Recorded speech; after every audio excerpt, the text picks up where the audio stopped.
안녕하세요. nietzsche 자라투라는 이렇게 말했다. 40번째 영상입니다. 니체는 인류를 두 부류로 나누게 됐습니다. 그래서 이버맨시를 추구하는 인류, 그리고 추구하지 않는 사람들. 그래서 이버맨시를 추구하지 않는 사람들을 가리켜서 인간 말종이라고 신랄하게 비판을 하게 됐습니다. 그래서 이 인간 말종의 특성들을 이제 설명을 하게 됐는데요. 그 가장 뚜렷한 특성은 인간 말종들은 그 무리를 이어서 군중을 만든다고 하는 거죠. 그래서 오늘날로 보면은 이런 무리 군중을 대중이라고 표현할 수가 있죠. 한자로 보면은 클 때 무리 중자를 쓰니까 큰 무리라는 뜻이죠. 그래서 영어로는 매스에 해당돼요.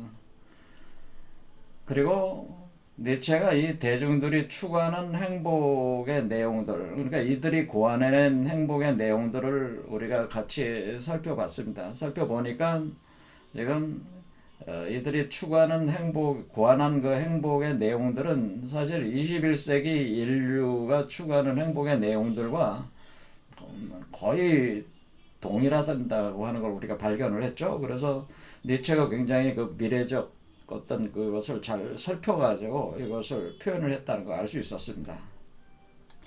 그래서 우리는 이 대중 무리를 이루게 되는 이 인간 말종들이 결코 그 지적으로 약한 사람들이 아니라는 걸 일단은 알 수가 있는데 이 무리 대중을 이루는 사람들은 그 기존의 그 신화 종교적 단계, 그러니까 메슬로우 욕구 단계설로 보면은 첫 번째 생존, 생리적 욕구 단계, 두 번째 안정감을 추구하는 단계에서 세 번째 집단 소속감과 사랑을 추구하는 단계가 요게 이제는 신화 종교적 단계라고 보면은 우리가 네 번째 차크라에 오는 자기 존중 인정 단계를 우리가 정신권 분화라고 했습니다. 그래서 이 표현을 제가 지난 시간에 제임스 카메론 감독, 요즘에 이제는 그 영화로 이제는 그 나와서 지금 본격 상영되고 있는 아바타에 보면은 용이 날개를 달고 그 위에 올라타고 날아오르는 상, 그래서 혹약재현이라고 했습니다. 무리로 날아오르고 있는 그 상태, 요런 상태를 우리는 그 정신권이 분화가 되면서 이때 이제 본격적으로 이제 우리가 에고다라고 하는 것, 에고자. 그래서 그것을 우리가 데카르트가 고기토 에르고 숨 할 때 에르고 할 때 그게 에고거든요. 그래서 나는 생각한다, 고로 나는 존재한다 할 때 그 나가 바로 그 에고인데 그 에고가 그러니까 서양 문화권에서 본격적으로 이제는 르네상스 혁명, 계몽주의가 발흥을 하면서 이게 정신권이 분화가 되면서 에고들이 각자 개체적인 에고들이 분출해서 나오는 거죠. 그래서 그것이 마치 나무에서 가지가 갈라져 나오는 것과 같다고 제가 말씀을 드렸습니다. 어떤 집단적 의식 속에 매몰돼 있었던 의식이 분출돼 나오죠. 가지로 갈라져 나오면서 일종의 나노 입자적인 개체들이 나오는 거죠. 그런데 이 나노 입자적인 개체들은 정신권이 분화가 돼 나왔으니까 일단은 뭐예요? 그 이성 능력이 있는 거죠. 이성 능력이 있고 그 오성 능력도 있어서 그 사물을 관찰하고 파악하고 분별하는 이 지식 능력이 상당히 이 아랫 단계에 있는 분들보다는 상당히 높은 수준에 있다고 이렇게 봐야 돼요. 그래서 모든 걸 객관화 시켜가지고 반성할 줄 알고 판단할 줄 아는 사람들인데, 근데 문제는 이분들이 자기 운명을 창조하는 자아실현 단계까지는 아직 올라가지는 못한 상태이기 때문에 이분들이 홀로 설 수 없는 그 상황에서는 어때 무리를 지어야 되는 무리를 지어가지고 대중을 구성을 하게 된다고 하는 겁니다. 그래서 이런 부분은 니체가 얘기하지 않은 것이고 제가 이제는 그 재구성을 해서 설명을 드리는 거예요. 그래서 이렇게 모이게 되면은 이 사람들은 나름대로 그 자기 그 이성적 판단 능력이 있는 거죠. 지적 능력이. 그래서 제가 이 우리가 지금 나무가 이렇게 자란다고 하는 것은 이 지식의 나무, 생명의 나무가 이렇게 꼬여 올라가는 것 같다. 그래서 지적 능력의 성장을 수반하게 된다고 제가 말씀을 드렸고, 지적 능력이 이제는 지평선, 수평선 위로 지적 능력이 올라서게 된 거예요. 그래서 이분들이 볼 때는 이제는 판단이 되는 거죠. 이제 어느 정도 다 보이는 거죠. 그러니까 인류가 지난 시간에 지난 역사에서 어떻게 지내왔는지 지금 현 상황이 어떤지 이런 정도의 판단 능력들을 상당히 가지고 있는 사람들이 바로 그 니체가 얘기하는 인간 말종들이라고 하는 거거든요. 근데 니체가 왜 이렇게 인간 말종이라고 표현하냐면 니체의 유일한 관심은 지금 이버맨이시죠. 그러니까 니체의 유일한 관심은 이 지식의 나무 생명나무가 자라서 그 열매에 관심이 있기 때문에 이 상승된 입장에서 볼 때는 아래 단계는 인간 말종이라고 밖에는 볼 수가 없다고 하는 거죠. 그러니까 니체가 상당히 니체의 짜라짜라 이렇게 말했다는 이 책 자체가 상당히 극단적이라고 이렇게 볼 수가 있어요. 그래서 니체의 이렇게 제가 이렇게 강의를 하다 보면은 니체가 너무 민감하고 너무 공격적으로 이렇게 글을 쓴 거로 이제는 저는 생각을 합니다. 어쨌든 공격적으로 보고 인간 말종 이 단계보다 아래인 사람들은 그렇게 이제는 매도를 하게 제가 볼 때 이제 매도를 하게 되는 거죠. 근데 이것은 자연스럽게 인류가 겪어야 될 과정으로 저는 생각을 하는데 니체는 매도를 하게 되는 그렇게 신랄하게 비판을 하게 되는 그런 입장이었습니다. 어쨌든 이 사람들은 무리를 이루고 대중이 되고 그래서 이 사람들은 자신들이 고안한 행복을 이제 추구를 하게 된다는 거죠. 그것이 21세기 인류의 형상들이라고 하는 거예요. 지금 그것이 우리 한국인들의 모습이에요. 지금 한국인들의 보편적 모습이 인간 말종의 모습이라고 그냥 생각하시면 돼요. 근데 우리 한국인들의 보편적 모습이 뭐예요? 체면 치레를 많이 하잖아요. 페르소나라고 하는데 사회적 가면을 많이 쓰게 돼. 그러니까 자신의 내면 세계를 감추고 억압하고 자신의 치장을 해가지고 데카당스라고 하는데 이 화려하게 치장을 해서 그것을 심리학적으로 페르소나라고 해서 우리가 칼융이 섀도우가 되는 부분을 감추고 어둠 그림자는 감추고 페르소나로 사회적 가면을 쓰는데 이 사회적 가면을 가리켜서 사회적 가면을 받쳐주는 구성하는 핵심 요소가 그게 이제 교양이라고 하는 것들이죠. 그러니까 지금 어떤 분들은 이제 니체 짜라쭈라 이렇게 말했다 이런 유튜브 영상을 이렇게 뒤져서 보시는 분들 중에는 사실은 니체의 사상을 알고 싶다고 하기보다는 자신이 어디 가서 이렇게 대화를 할 때 니체에 대해서 서로 이제는 그런 얘기가 나올 때 거기서 지적으로 빠지지 않기 위해서 무리에서 경원시 되지 않기 위해서 교양적인 차원에서 이렇게 니체 공부를 영상을 보시는 분들도 있을 것 같아요. 그러니까 그와 같은 모습으로 교양 차원에서 이렇게 다 한다고 하는 페르소나를 이렇게 받쳐주기 위해서 이런 내용들도 한다는 거죠. 근데 니체 입장으로 볼 땐 니체 자체가 볼 때는 그런 사람들이 인간 말종들인 거예요. 자, 그러나 우리는 분명히 알 수 있듯이 인간은 인간의 의식, 그러니까 이버맨 씨가 탄생하는 과정에서의 자연스럽게 인류가 거쳐야 되는 역사적 과정이라고 그렇게 볼 수도 있습니다. 자, 지금 니체는 19세기에 산 사람이에요. 그렇죠? 1844년에서 1900년 사이에 이제는 생몰하셨으니까 사실 인류 역사는 지난 19세기까지의 인류 역사의 이렇게 진화, 이렇게 진보적 관점에서 보면 그렇다는 거죠. 우리는 이것이 하나의 원한 고리를 이루면서 돌아가고 있다는 건 알지만은 일단 이것 자체도 이제 진보하는 그런 내용성을 내포를 하면서 진행되는 거니까 이 의식의 발달, 진보라는 관점에서 볼 때는 지난 120년의 변화가 그러니까 지금 인류 120년의 변화가 그러니까 니체가 죽었잖아요. 1900년에 그러니까 지금 2022년이니까 변화가 지난 19세기까지 변화량을 훨씬 뛰어넘는다고 하는 거죠. 훨씬 뛰어넘는다. 그러니까 니체가 경험했던 역사적 경험들을 그 경험들은 그때까지 이제 인류 역사의 문명들이 축적이 된 걸 그거를 경험을 한 거잖아요. 그 경험과 지금 우리가 살고 있는 우리 시대에 살고 있는 사람들은 그 시대의 니체가 경험했던 것보다 엄청나게 많은 데이터와 정보들을 그걸 이제 경험을 하고 있기 때문에 시대가 많이 틀려졌잖아요.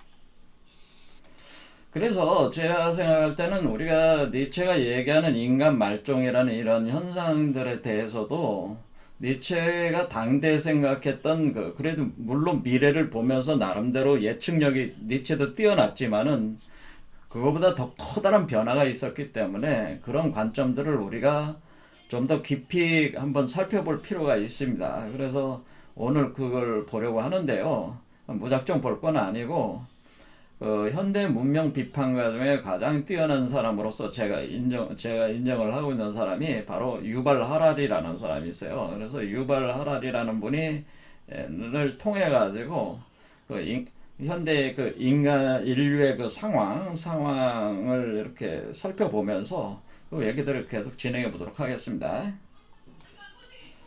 유발 하라리는 현재 예루살렘의 그 헤브루 대학, 그러니까 히브리대 교수인데, 이분은 그 가장 뛰어난 문명 비평가 중에 한 분이다. 보면은 굉장히 잘생겼죠. 뭐 말씀 안 드려도 아시는 분들은 다 아실 겁니다.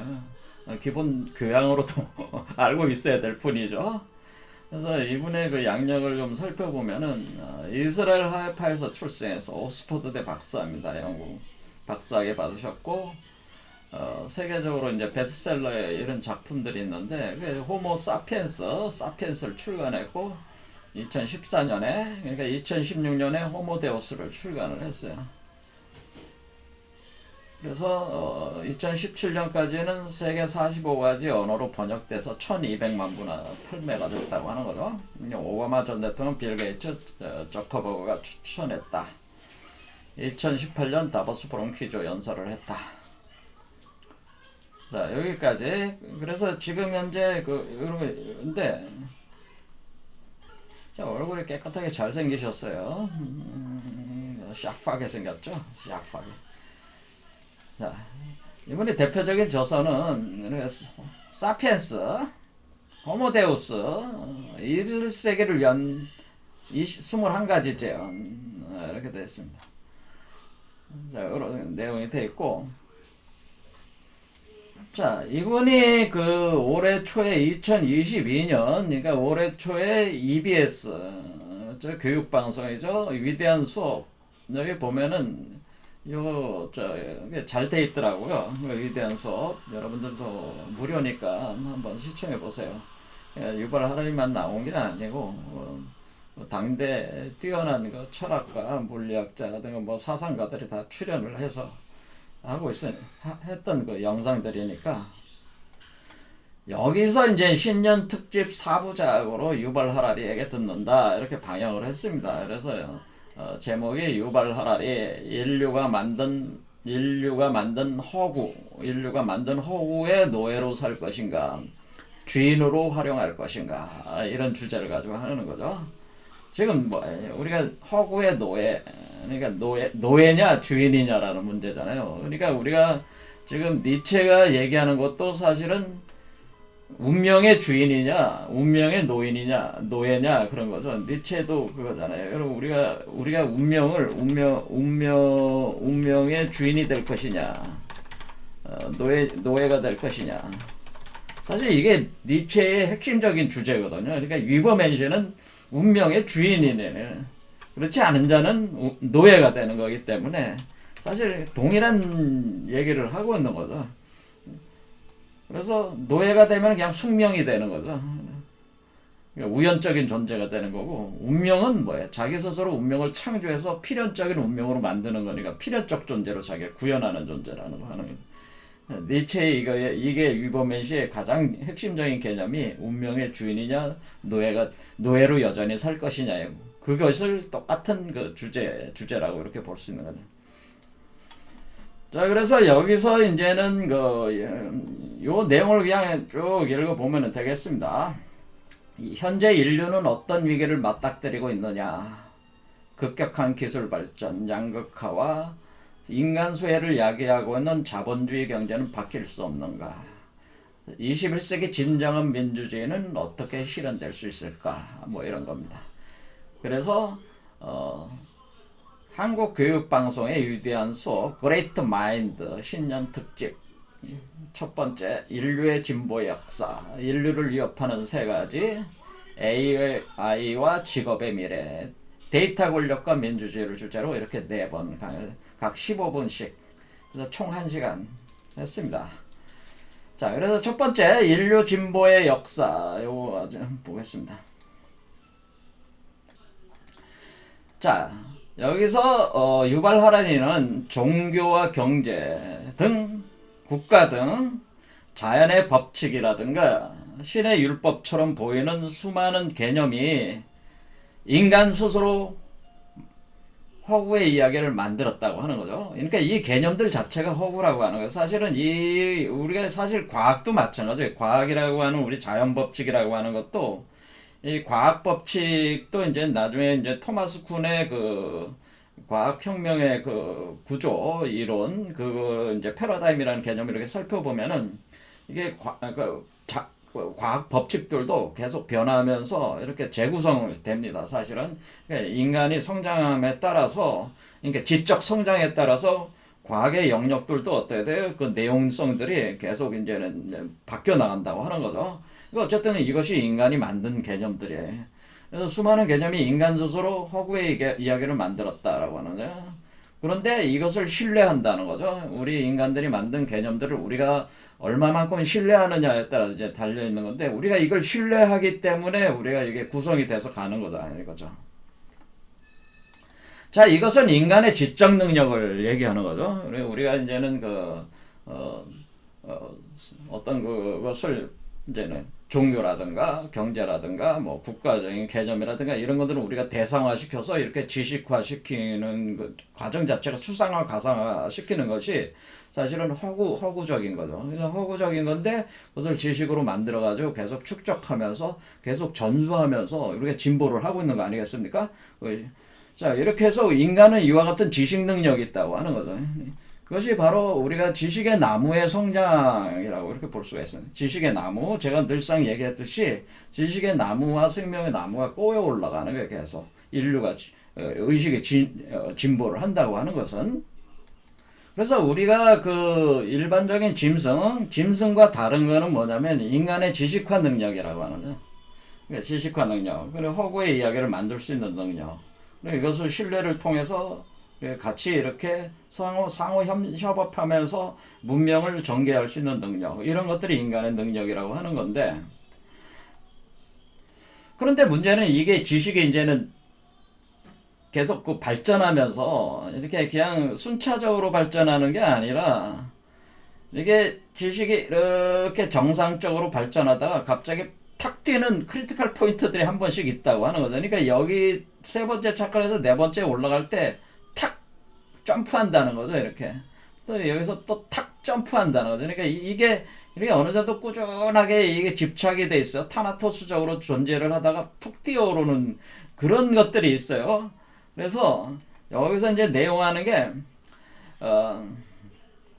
우리가 이런 어떤 과거 종교와 그 신화적 단계에서 여기서 이제 그때 당시에는 이런 의식이 있었다는 거죠. 그러니까 종교에서 가장 명백하게 이제는 그런 것이 드러나는데, 수백 명이 여신 등 허구의 이야기를 만들 때, 그러니까 여신, 그러니까 신화죠. 근데 협업해가지고 교회라든가 모스크를 짓고 전쟁에 나가게 한다. 종교 전쟁을 한다고 하는 거죠.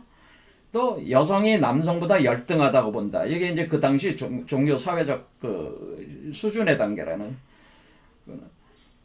그 사회제도, 그러니까 그런 식으로 열등하다 보는 사회제도를 만들고, 그게 대표적인 게 뭐예요? 요즘에 이제는 우리가 이란 민주혁명에서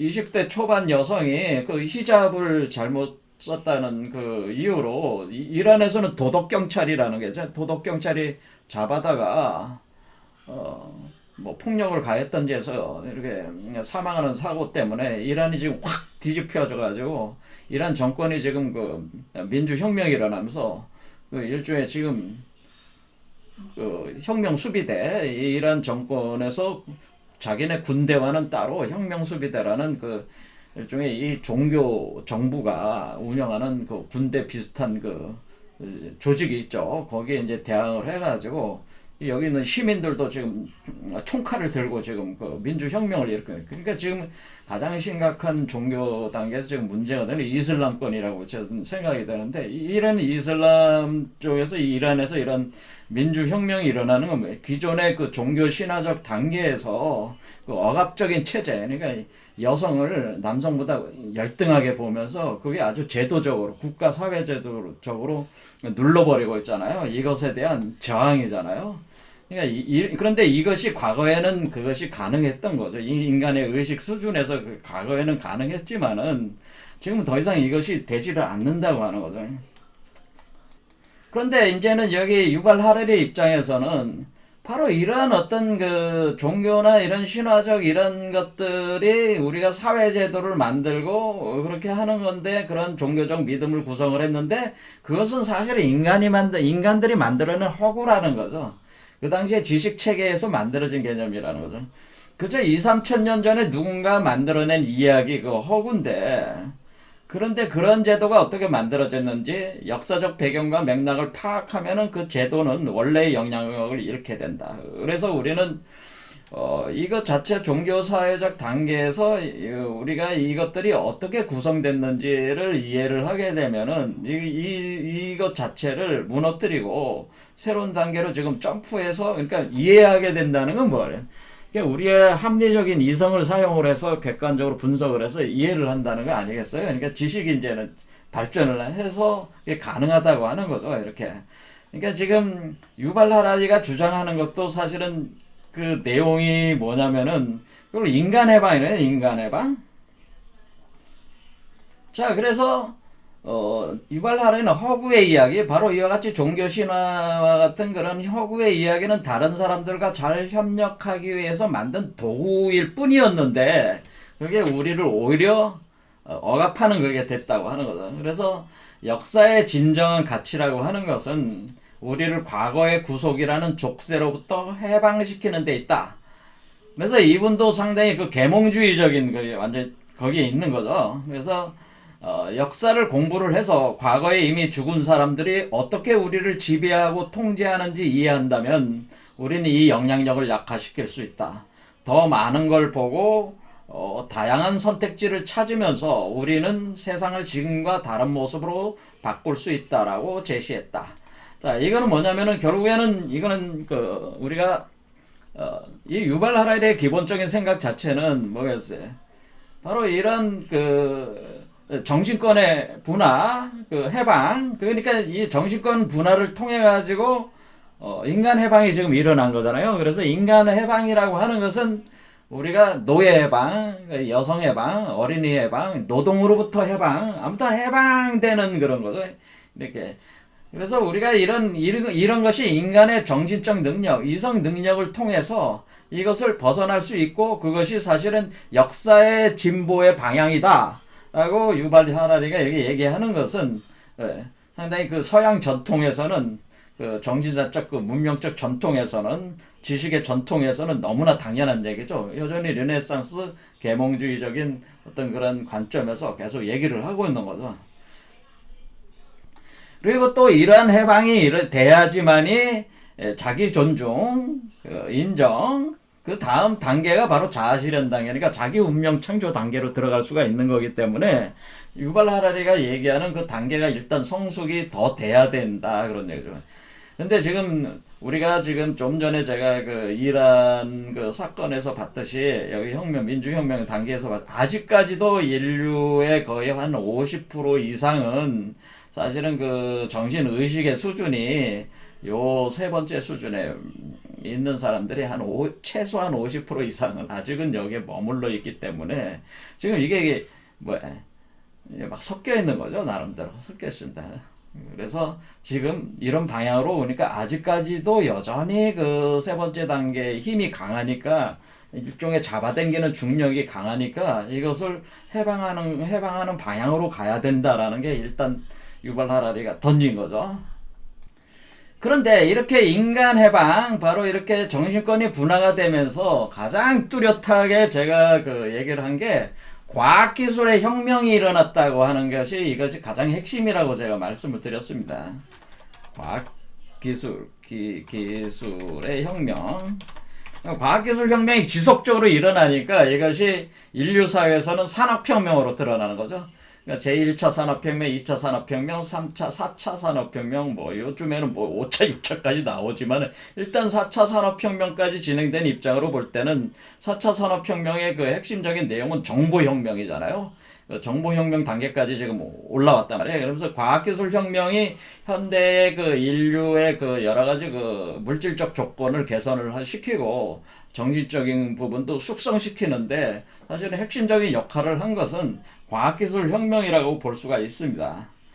그런데 문제는 이 우리가 그 신화 종교적 단계에서의 그 우리가 긍정적인 부분도 있지만 또 부정적인 그 부분들도 그렇게 있듯이 우리가 지금 여기 점프해서 올라온 단계에서도 역시 긍정적인 부분이 있고 부정적인 부분이 같이 있는 거예요. 그래서 과학기술 혁명이 계속 됐지만은 과학기술 혁명에 의해서 인류의 전체적인 변화, 이 과학기술 혁명을 통해 가지고 제1차 산업혁명이 일어나고 이런 과정을 통해서 사실 대중민주주의, 그러니까 이것이 이제 인간 해방이 일어났으니까 이걸 통해 가지고 우리가 대중민주주의라고 하는 것이, 그러니까 지금 니체가 얘기하는 인간 말종의 그 대상들인 대중이 사실은 이 과학기술 혁명의 그 지적인 어떤 그런 발전을 통해서 일어났다고 하는 것을 이제 우리는 알 수가 있습니다. 그런데 이 과학기술 혁명이 이제는 앞으로 이제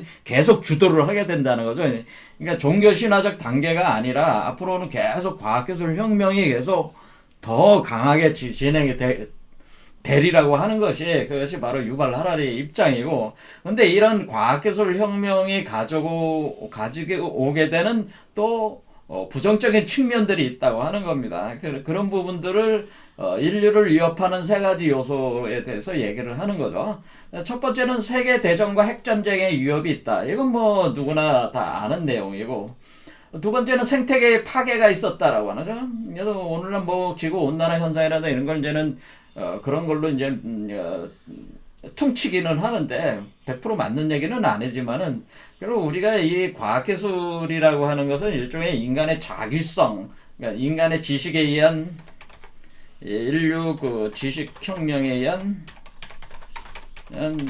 자연에 대한 자기적 착취가 있었다고 하는 있다고 하는 거죠. 자기적 조작이란 조작과 착취. 그러니까 이 자연을 자기가 원하는 걸로 바꾸려는, 근데 인간의 지식을 통해서, 그러니까 자연의 그 지식을 습득한 그 과학기술의 지식을 통해 가지고 자기적으로 조작하고 착취하면서 산업혁명을 계속 이뤄온 거죠. 그러다 보니까 지구 자체가 파괴가 일어나는 거죠. 그렇죠. 그러니까 우리가 이제는 이게 그 올라가면은 또 뭐야? 그러니까 우리가 의식이, 제가 늘상 말씀을 드렸지만은 각 단계마다 긍정과 부정이 팽팽하게 맞서게 돼 있다고 제가 말씀을 드렸어요. 그래서 이쪽 그 세 번째 단계에서도 팽팽하게 맞서는 선과 악, 네 번째 단계에서도 팽팽하게 맞서는 선과 악의 그 긍정과 부정의 양면성이 팽팽하게 맞서는 겁니다. 이렇게 그런 현상이 일어나게 되는 거죠. 그래서 어떻게 보면 자연 파괴는 너무나 또 당연한 과정이기도 하겠습니다. 제가 볼 때는. 자, 그래서 이렇게 되는데, 그런데 문제는 파괴적 기술이 주는 위협을 들었다. 파괴적 기술. 그래서 파괴적 기술이라는 건 뭐냐면은 결국에는 우리가 어떤 사람이, 그러니까 어떤 박사가 그 바이러스를 연구하는 박사가 있다고 생각해봐요. 그런데 그 박사가 자기가 그 생화학 박사인데, 바이러스 연구하는 박사인데, 젊은 친구인데 뭐 어느 순간 뭐 실현을 당했어. 기분이 안 좋아. 에따, 이 세계를 다 망하게 해야겠다 하고 바이러스를 그 유전자를 조작을 해가지고 인류를 멸절시키는, 그게 영화에서도 그런 게 나잖아요. 트웰브 몽키스라고 그 영화 그 브루스 윌리스하고 또 누가 그 유명한 브래드 피트 나오는 영화 있잖아요. 그게 그런 내용이잖아요. 그 과학자가 열받아가지고 그래서 인류가 다 종말을 해버렸잖아요. 그거 가지고 여하튼 이런 파괴적 기술이 주는 그 위협. 그러니까 여기서 뭐냐면은 특히 세 번째 요인 바로 파괴적 기술이 주는 위협은 뭐냐면은 생명공학. 그러니까 유전자 조작 기술이죠. 그 다음에 인공지능, 그렇죠. 기계인간, 트랜스휴먼 만드는, 그래서 인공지능, 뭐 이런 내용들이죠. 이런 등 기술이 위협하는 건 인간의 물리적 생존만이 아니라 생존 문제가 아니고 여기서 제일 중요한 인간의 의미 자체를 위협하고 있다라고 하는 인간의 의미. 그러니까 우리가 과학기술이라고 하는 걸 제가 말씀을 드렸지만 이 과학기술은 인간에게 있어서 우리가 정신권이 이제는 분화가 되면서 나와가지고 우리가 각자 나눠 입자적인 개체적인 에고들이 이렇게 나왔지만은 문제는 뭐냐면 자기가 그 아직까지 홀로 설 수 있는 자기 철학이 정립이 안 돼 있는 상태에서 이것이 나올 때에 과거에 자신이 이미 그 신화 종교적 단계에서 나름대로 신화 종교적 단계에서는 우리가 통상 얘기하는 진선미라고 하는 3대 가치가 그러니까 통합되어 있었단 말이에요. 원래 그 신화 종교적 단계에서는 진선미가 통합되어 있었단 말이에요. 그러니까 이 단계는 뭐예요? 국가가 곧 종교 국가, 그러니까 어떤 국가면은 꼭 종교를 선택해가지고 이게 통합하는 그게 있잖아요. 진선미가 통합되어 있는 시스템인데 여기 분화가 된 거는 뭐예요? 진선미가 분해가 된 거예요. 진선미의 분화. 그러니까 그러니까 그거는 과학 법칙이죠. 자연 법칙. 선과학 도덕적 내용, 뭐 예술적 창조 이런 것들이 세 가지 요소가 갈라져 나가 버리니까 과학성에만 이렇게 하다 보니까 나머지 선미 그렇죠? 그러니까 우리가 그 진리라고 얘기할 수 있는 거, 우리가 진이라고 하는 법칙이죠. 법칙적 세계는 우리가 과학으로 파악을 하는데, 이런 우리가 무엇이 선이고 무엇이 악인지 모르는 거지, 이제. 여기에는 뭐만 남은 거야? 이제 욕망만 있는 거죠, 이제. 통제가 이제 안 되는 거예요, 인간의 욕망이. 통제할 수 있는 어떤 도덕적 가치라는 게 이제는 없는 거지. 왜냐면 이 진이라고 하는 것이, 우리가 진리의 법칙이라고 하는 것이, 무엇이 선하고 악한지 얘기해 주지 않는다는 거죠.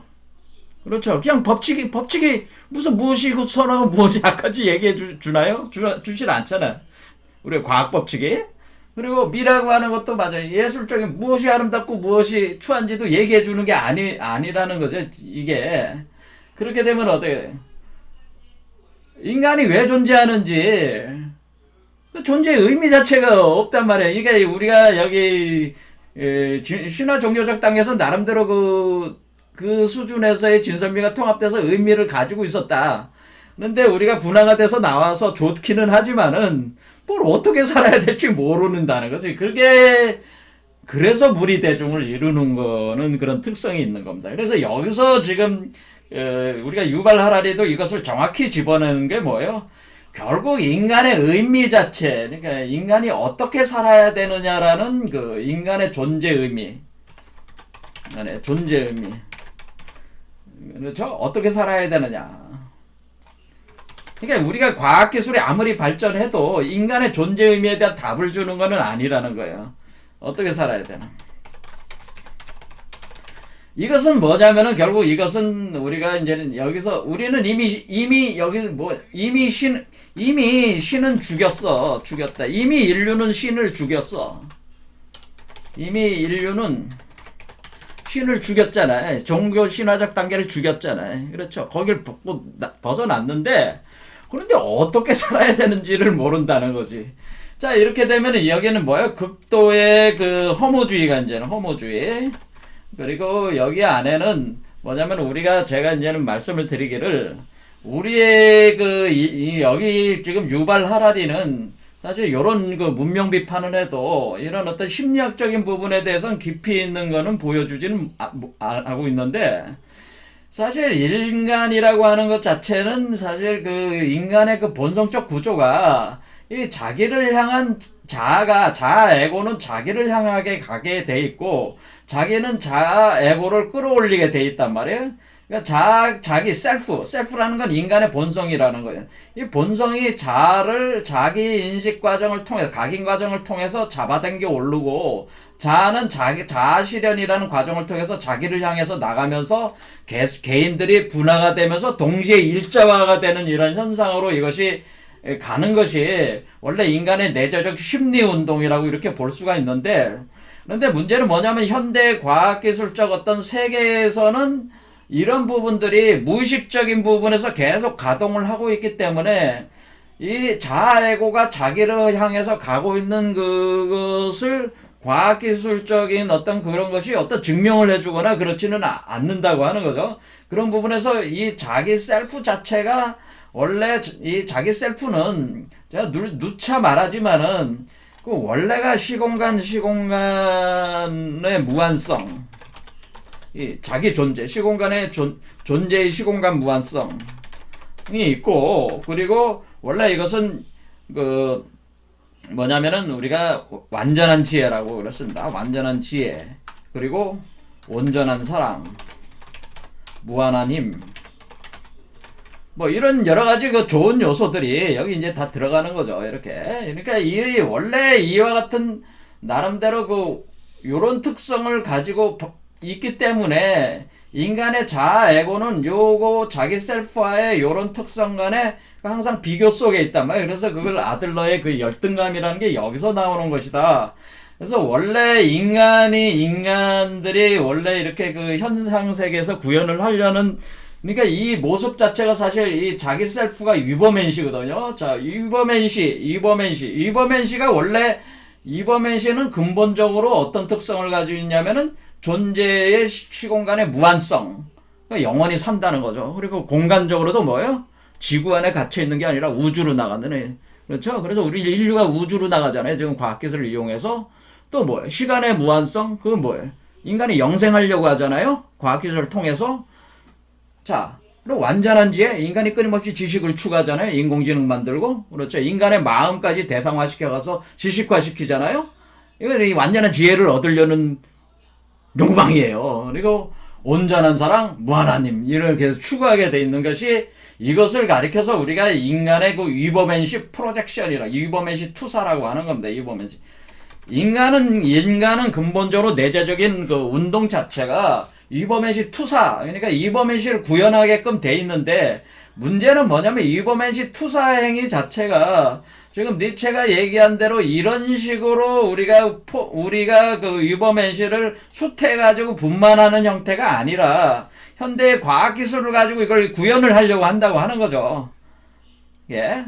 자, 그래서 인간의 그 무의미, 이게 지금, 자, 지난 시간에 말씀드렸듯이 인류가 현재 당면해 있는 상황이 이게 자기가 이제 대중 무리군중을 이루어가지고 이제 더 이상 상승은 없다고 하는 그런 관점에서 과학기술의 일만이 명확하게 이제 보여주니까 그걸 가지고 뭐를 하려고 그러면 위버맨시를 프로젝트, 투사를 해서 위버맨시와 같은 그 상태를 현실 과학기술을 그걸 구현을 해 나가려고 하는데, 문제는 뭐냐면 왜 그렇게 해야 되느냐에 대한 자기 의미성이 없다고 하는 거예요. 자기 의미성이.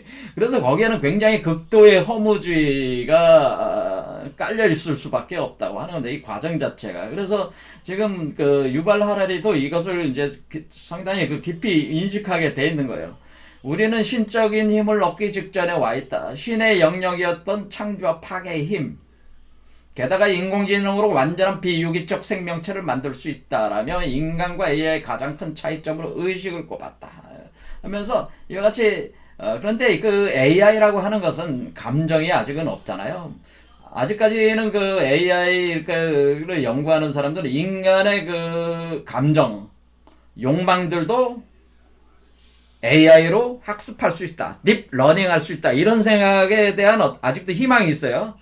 그걸 하기 위해서 그것을 그 AI를 통해서 인간의 감정과 욕망까지도 수용을 하려고 하는, 그것이 무엇이냐에 대한 이제 연구에 들어가는 거지. 그게 이제 영혼이라는 게 뭐냐, 뭐 그런 것까지 이제 들어가는 겁니다. 그것을 영혼이라는 것도 뭐예요? AI 안에다가 구겨 누르려고 하는 거죠. 너 감정적 요소, 욕망적 요소, 뭐 이런 거를 이제 구겨 놓으려고 하는, 단순히 어떤 지적인 비교, 판단, 추리하는 거, 추출하는, 뭐 추론하는 과정뿐만 아니라 이런 감정과 욕망까지 이제는 하나의 이거를 누르려고 하는 그 과정에 들어가는 겁니다. 자, 그래서 우리가 이렇게 그러면 이게 인공지능으로 다 이렇게 된다면은 과연 인간의 의미 자체가 뭐냐? 그러니까 인공지능이야말로 사실은 인간을 대체하는 새로운 호모데우스다. 그러니까 기계 인간들이 인류를 대체하는, 그러니까 지금 입장이 어떻게 된 거냐면은 유발 하라리의 입장으로 볼 때는 지금 인류가 어떻게 돼? 인류가 호모데우스라고 하는 기계 인간들이, 그렇죠? 트랜스휴먼 호모데우스 기계 인간들이 그 유버맨시, 그러니까 니체의 유버맨시를 호모데우스가 대체를 한다는 거죠. 호모데우스, 여기서 얘기하는 그 유발 하라리가 얘기하는 호모데우스가 대체 하려고 하는 그것이 지금 현재의 그 상황이라고 하는 거죠. 대체하려고 하는 이것이 바로 유버맨시 프로젝트라고 하는 프로젝트라고 하는 것은 니체의 유버맨시를 호모데우스 트랜스휴먼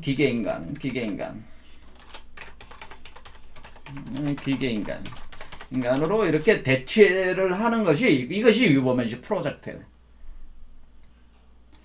자, 이 부분은 이제 다음에 또 다음 영상에서 한 번 더 언급을 해보고자 합니다. 왜냐면 굉장히 중요한 내용이기 때문에 그런데요. 어쨌든 이런 과정이 진행이 되면서 인간의 본질적인 인간 자신의 삶의 의미, 왜 살아야 되는가에 대한 그 의미, 그런 걸 주는 거는 아니에요. 이 과정 자체가 사실은.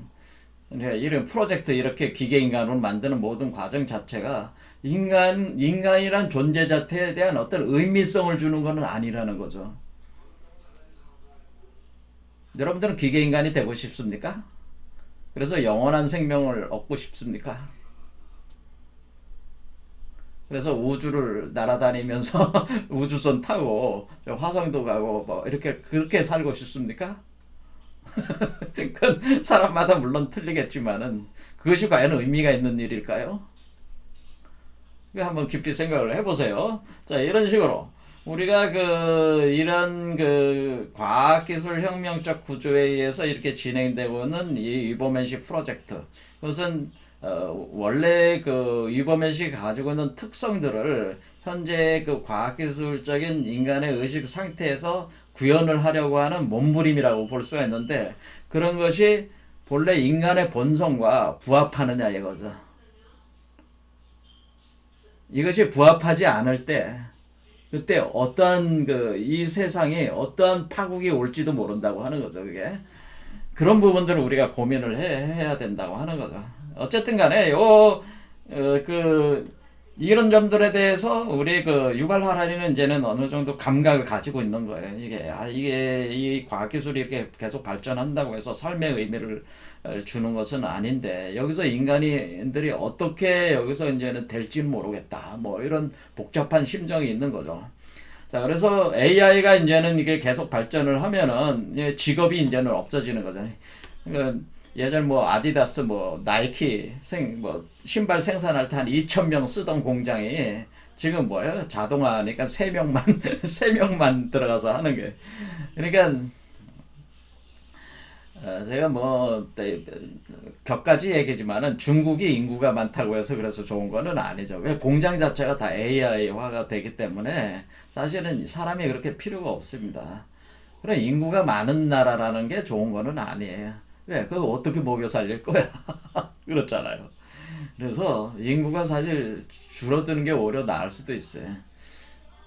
앞으로는 모든 게 다 AI. 그러니까 일반적으로 뭐냐면은 제가 얘기했지만 수학 체감의 법칙이 지배하는 노동, 수학 체감 법칙이 지배하는 노동은 다 인공지능으로 대체를 한다고 하죠. 대체를 한다. 이것은 일반적인 육체적인 노동뿐만 아니라 이런 정신적인 노동들도 기본적으로 수학체험 법칙이 지배하는 노동의 형태들이 있는데, 그건 다 인공지능으로 이제는 대체를 하게 되기 때문에, 그러면 이제 직업들이 없어져요. 그럼 이 사람들을 그러려면 현대 자본주의를 운영을 하려면 어떻게 해야 되겠느냐. 그러니까 여기서 전면적인 그 자본주의 시스템에 대한 변화가 필요하다고 하는 겁니다. 이런 부분들이 있는 겁니다. 그래서 금융이나 국가정책 등 다양한 분야에서 정확한 판단과 결정하는 데 있어서 인간에서 알고리즘과 AI로 권위가 이동하는 문제와 직업의 미래에 관해서 이야기했다. 자동화 또는 AI로 수익을 냈을 때 그 수익을 절대 소수 엘리트가 독점을 하게 해서는 안 되고 그 혜택을 전체 인구와 나눠야 한다. 그래서 나오는 게 우리가 기본소득이라고 하는 거죠. 그래서 글로벌 안전망이 필요하다. 사람에게는 소득 이상의 뭔가 필요하다. 사람은 존중받고 명예를 얻으며 가치 있다고 느낄 수 있어야 된다. 상당히 인본주의적이죠. 그는 보편적 기본소득보다 더 나은 방법으로 모든 사람에게 적절한 교육과 배움의 기회를 통해 잠재 능력을 개발할 수 있어야 된다. 그럼 우리가 노동을 안 하면 뭘 할 거냐 이거지. 이런 수학체험의 법칙 노동을 안 하면 인간은 새로운 창조적 노동을 할 수 있어야 된다고 하는 거죠. 물론 나름대로 그게 있죠. 어떤 예술적인 창조도 할 수 있고 그런 것들이 이제 상당 부분을 제공하는 게 교육 뭐 그런 걸 통해 가지고 배움의 기회를 통해서 그런 부분들 이제 보강을 해준다고 하는 건데, 일단은 기본적으로 인간의 그 소득 문제들이, 그러니까 사람들이 그것을 거부감 없이 받아들일 수 있으니까 자기가 존중과 명예를 얻고 가치 있게 사는 존재로서 인정받는 개념의 기본소득이 돼야지, 거지들에게 적선하듯이 그런 개념이 돼서는 안 된다는, 시스템을 유지하기 위해서 해야 되는 메커니즘이라고 하는 거죠, 그게. 자, 그리고 여기서 이제는 또 심각하게 보는 게 뭐냐면, 우리는 이미 대중이 됐잖아요. 이 대중에게 있어서 지금 문제는 뭐냐면은, 이런 서로 색깔이 없는 대중들을 어떻게 파악해요? 이제 국가 시스템, 국가 정부는 일종의 데이터, 우리가 빅데이터라고 하잖아요. 빅데이터를 통해 가지고 통제를 한다는 거죠. 감시 통제를 한다는 거죠. 그러니까 지금 중국이 그게 아주 심각하잖아요. 중국은 어떤 버스터미널이라든가 이런 데 지날 때 사진이 그냥 탁탁탁탁 찍혀서 그 얼굴에 안면인식이 바로 되고 이 사람이 누군지 바로 안단 말이에요. 통제가 된단 말이에요. 그러니까 국가 정부에서 빅데이터를 모아가지고 그것을 사람들을 통제하고 감시하는 데 쓴다고 하는 거지. 그런데 그런데 감시 통제를 하면서 세뇌도 시키는 거 아니에요. 각종 언론기관을 자신한테 유리한 언론기관은 도와주고 그렇지 않은 걸 억압하면서 또 세뇌시키는. 그러니까 각각의 대중들이 지금 우리가 지금 신화 종교적 단계에서의 사람들이 대중으로 이렇게 성장했을 때 이 대중에 대한 또 통제 작업이 또 이제 진행이 된다고 하는 거죠. 이런 부분들을 이제 얘기를 하고 있는 겁니다. 자, 유발 하라리는 여러 가지 이제는 그런 문제들을 어떻게 해결을 해야 되느냐. 그거는 이제는 전체적으로 우리가 민주주의라고 하는 게 이제 과학기술을 활용해서 이제는 사람들 간의 이제는 대화, 그러니까 우리가 다상 회의 같은 걸 이렇게 해가지고 이렇게 서로 얘기할 수가 있잖아요. 그러니까 이런 걸 통해 가지고 우리가 자유로운 민주주의를 만들고, 우리가 이제는 독재자들이 이렇게 과학기술의 능력을 가지고 사람들을 통제하려고 하는 것을 견제할 수 있는 어떤 이런 시스템을 이제 만들어야 된다고 하는 것을 이제 얘기를 하는 겁니다. 이런 전반적인 얘기를. 자, 그래서 오늘 유발 하라리 주장하는 내용 가지고 얘기를 해봤는데요. 결국에는 우리가 지금 의식이 이렇게 발전을 해가지고 우리가 분화가 돼서 나왔지만은 여전히 어떤 문제들이 또 있는 거예요. 그 단계에서는 그 단계 수준에 또 여러 가지 문제들이 또 노출이 돼 있는 겁니다. 인류 자체가. 그러니까 앞으로 더 갈 길이 있다는 거죠. 그 갈 길은 뭐예요? 사실 우리가 유버맨시를 분만하지 않으면은 이 과정은 이런 끊임없이 불안정성, 그러니까 다시 또 뛰어 올라야만 되는 그 과정이 아직 남아있다고 하는 거죠. 우리가 이범의실을 추구하는 사람들은 이런 문명 진단을 해나가면서 적절하게 이렇게 대응을 하면서 해나가야지 않나, 그런 생각이 듭니다. 자, 오늘은 그 유발 하라리 내용을 가지고 얘기를 해봤습니다. 그래서 니체가 얘기하는 그 인간 말종들, 그 대중들이라고 하는 것은 결국에는 과학기술 메커니즘에 의해서 그 통제되고 컨트롤될 수 있는 상당한 또 그런 위험성도 또 내포하고 있다고 하는 거죠. 그 자신들은 나름대로 자기의 그 자잘한 행복들을 추구하며 살지만은 사실 그 추구하며 사는 것 자체가 빅데이터로 항상 파악이 되면서 통제되고 감시 통제되는 하나의 무리 집단이 될 수밖에 없는 위험성도 있다고 하는 것을 또 우리가 볼 수가 있습니다. 자, 우리 시대 이제 최고의 지성 중에 한 사람인 바로 유발 하라리의 내용들을 이제 봤는데, 여전히 유발 하라리에 있어서는 역시 유버맨시가 없으니까 유발 하라리는 유버맨시를 잘 모르잖아요. 자, 하지만은 유발 하라리가 얘기하는 그 나름대로 그 호모데우스가 이런 유버맨시하고 상당히 또 유사성이 있어요. 그래서 유발 하라리가 얘기한 게 이제는 호모데우스 과정 자체를 이제 추구하는 인간의 모습을 그런 좀 그 프로젝트를 말하자면 길가메시 서사죠. 길가메시 프로젝트라고 하는 겁니다. 유발 하라리가 얘기하는 거. 요 내용을 다음 강좌에서 한 번 더 해보도록 하겠습니다. 이 부분이 제가 볼 때는 상당히 중요한 것 같아요. 왜냐하면 이버맨시와 경쟁적 관계의 존재로서의 길가메시 프로젝트, 호모데우스, 유발 하라리가 보는, 그리고 유발 하라리뿐만 아니라 지금 거의 많은 지성인들이 그 예측하고 있는 기계 인간의 출현에 대해서 다음 영상에서 보도록 하겠습니다. 오늘 여기까지 하겠습니다. 감사합니다.